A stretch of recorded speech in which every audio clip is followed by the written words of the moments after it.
Hey everyone, welcome back.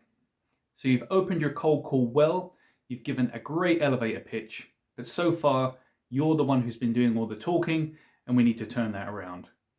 In this video, I'll be sharing my top 3 probing questions to help prospects open up and initiate a meaningful conversation. Probing questions are the first questions that you ask after the elevator pitch, and they should be broad, light-hearted, and be centered on your interest in their opinions and thoughts. They're not qualifying questions where you're asking about specific things to understand if they're a potential buyer. It's far too early for qualifying questions. You haven't really had the opportunity to engage with them properly yet, and you haven't been able to earn their trust, so they won't share any vital information with you. The objective of probing questions is to simply get engagement. If they've listened to us, given a thoughtful response, we can follow up with another probing question. And now we're on our way to having a really meaningful conversation. My first example of a great probing question is the how question. In your elevator pitch, you should be highlighting some challenges and the impacts that those problems may be having on the business.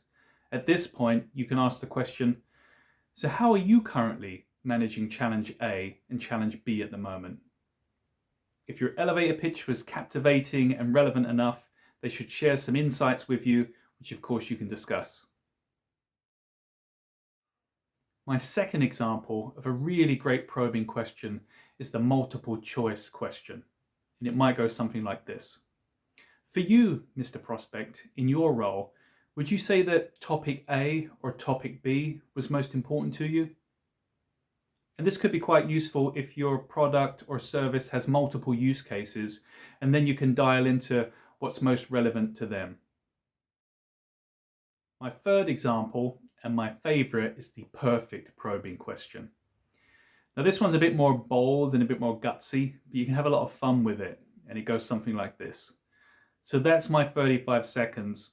And at this point, you're probably going to tell me that when it comes to topic A and topic B, that everything's perfect and there's no room for improvement. If they're honest with themselves, they'll say no, and that'll be an opportunity to understand what could be better.